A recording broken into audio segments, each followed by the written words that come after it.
Ok, bonjour les fans, bonjour les passionnés. Là, nous entrons dans la phase, on appelle ça la Ligue des Champions. Là, c'est les demi-finales. Là, c'est la phase, ici, il n'y a pas aller-retour, c'est aller simple, quoi. Vous savez, nous sommes à 2 mois de la Tabaski. Si on est là aujourd'hui, c'est pour parler mouton. Donc, bienvenue sur la chaîne Ibino Famille. N'oubliez pas de vous abonner et d'activer la cloche de notification. Vous savez, je dis toujours quelque chose. L'élevage est un métier. Un métier qui s'apprend. Un métier qui est régi par des normes. Et qui demande des compétences et qui doit se faire avec précision. Vous savez, l'élevage de moutons est un élevage qui demande un savoir-faire. C'est un élevage qui m'a tant donné. C'est un élevage qui est béni et qui a encore une valeur spirituelle. Si on est là aujourd'hui, c'est pour parler de certains facteurs qui sont très importants. Vous voyez, actuellement, on a à peu près 85 moutons, 90 moutons là-dedans. Mais vous voyez, j'ai encore tout un espace ici. Donc, vous devez comprendre que l'emplacement du bâtiment est déjà très important. Les dimensions. Nous avons un bâtiment de 15 mètres sur 8. Et vous allez voir qu'aux extrémités, nous avons des gros moutons.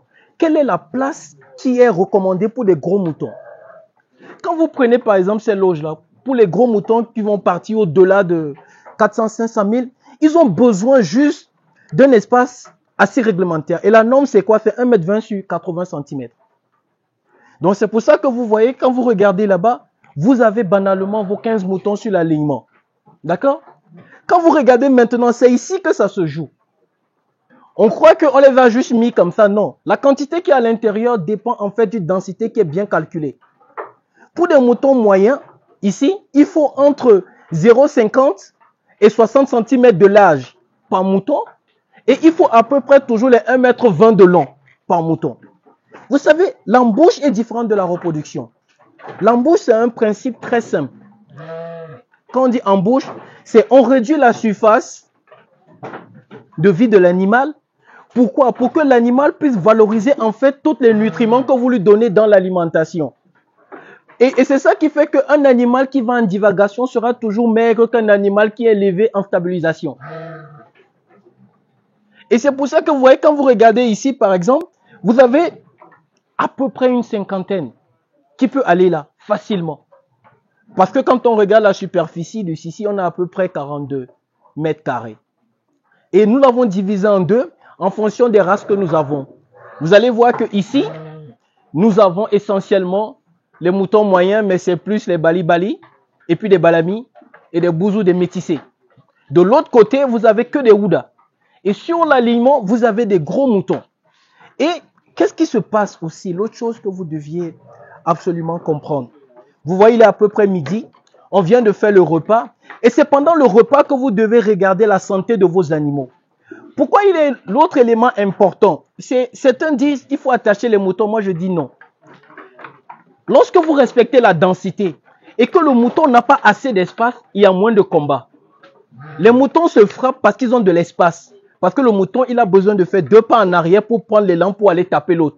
Si les 2 pas en arrière sont coincés, il n'a pas l'énergie pour aller taper l'autre. Donc ça vous permet dans un système pareil d'éviter en fait les combats. Et puis l'autre élément, c'est on ne fait pas l'élevage de moutons par passion simple. Je suis passionné, mais vous devez vivre de votre passion. C'est la première qualité d'un entrepreneur qui veut réussir dans les affaires. Ça veut dire quoi? Nous sommes à 2 mois de la Tabaski. C'est en ce moment que nous chargeons les moutons. Avant, ils étaient à 1 repas par jour. Ici, ils vont passer à 3 repas par jour. On va les booster pendant les 2 mois. Matin, midi et soir. Et il faut calculer maintenant la fréquence. Le repas du soir se donne après 20 heures. Pourquoi? Parce que les gens ont tendance à donner le repas du soir à 17 heures. Mais de 17 heures à 6 heures du matin ou à 10 heures du matin, ça fait combien d'heures que l'animal reste affamé? Et quand vous regardez, ça fait pratiquement 12 heures de temps que l'animal reste affamé, tandis que vous allez le gaver pendant encore 12 autres temps. Donc la répartition des repas est très importante. L'autre élément, cette année par exemple, on n'a pas vidé les fosses parce que l'année passée, les fosses ne se sont pas remplies. Mais mieux encore, quand on parle de rendement, chaque mouton que vous voyez ici me coûte en moyenne sur ce bâtiment 30 000 francs sur les 5 ans. Cette année, en termes de réflexion, Ça m'a coûté à peine 100 000 francs pour refaire tous les bois qui étaient cassés. Donc, ça veut dire que cette année, chaque mouton me prend à peu près 1000 francs. En sachant que l'année passée, j'ai déjà rentabilisé. Sur le prix de vente des moutons, j'ai déjà rentabilisé. Et le simple exemple dont je vous parlais, regardez ici, on a à peu près 35 moutons, mais la quantité doit prendre à peu près 50. Vous avez vu ce petit espace, ce dont je parlais? Vous voyez? Parce qu'il a eu le temps de faire les deux pas en arrière, il a pu cogner l'autre. Mais si j'avais la dizaine de moutons supplémentaires et je vais la rajouter, je n'aurais plus ce problème-là. L'autre élément qui est très important, c'est la consommation. Au départ, vous voyez, au départ, ces animaux, quand ils sont arrivés, puisqu'on a une nouvelle vague, ils mangeaient en moyenne 3 kilos. Mais lorsqu'ils vont être remplis, et vous pouvez voir la qualité des moutons, on n'a pas encore fini le travail. Voilà. C'est de ça qu'il s'agit. Vous voyez, parce qu'il y a de l'espace. Vous voyez, et je vais compléter cet espace-là, et il y aura plus ces bêtises-là. D'accord? Quand vous regardez, là maintenant ils vont être à peu près à 1 kg. Et quand je calcule, vous devez avoir, pour tous ces deux bâtiments, c'est une personne. Donc, grosso modo, celui qui travaille ici, par mois, il me coûte environ 800 francs par mouton. Vous voyez déjà le calcul. Ensuite, vous prenez l'alimentation. Chaque mouton va me coûter en moyenne 3 000 à 4 000 par mois pour leur alimentation. Et quand vous regardez avec l'amortissement, cette année, c'est année bénéf. Donc, je crois que cette année, on va changer la montre. On va plutôt aller maintenant en Rolex parce qu'il faut bien une montre à 10 000 balles, hein, 10 000 euros. Parce qu'on sait que cette année, il va y avoir du bon. Donc, l'autre chose, vous voyez, ça, ce sont mes box collectifs. Donc, vous voyez ces deux catégories. Nous allons évoluer. Ici, c'est les plus gros moutons. Quand vous regardez l'alignement, tu peux zoomer. On n'a pas encore commencé à travailler sur eux. C'est les plus gros moutons. Toute la ligne. Vous voyez?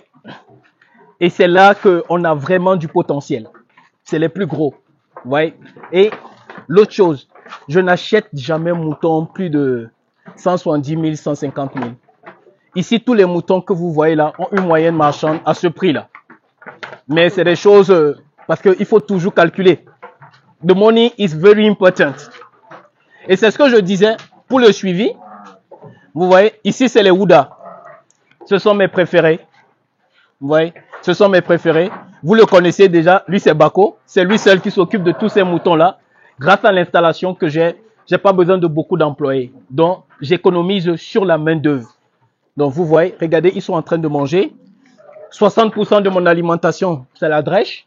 Donc, vous voyez, comme vous pouvez le constater à l'intérieur. Donc, je n'ai pas de problème majeur. Donc, vous voyez, et voici mon préféré. Peut-être celui-là et celui-là qu'on va immoler pour la tabaski. Mais on va travailler sur eux d'abord. Parce que ce sont des moutons particuliers. Donc, ceci dit, nous allons nous arrêter là, aujourd'hui. Vous voyez, c'est un dimanche. Hier, on a dormi à 2 heures du matin. Ce matin, avec le menuisier, on a commencé très tôt. C'est un dimanche que je pourrais être à la plage. Mais parce que je suis conscient que nous sommes dans la phase finale de la tabaski, on est là. L'élevage ne se fait pas par procuration. Ça sera le titre de la prochaine vidéo que je vous ferai parce que je crois que beaucoup de promoteurs passent à côté de la réussite de leur projet parce que justement, ils ne mettent pas les ingrédients qu'il faut. Je vous dis ciao, ciao, à la prochaine.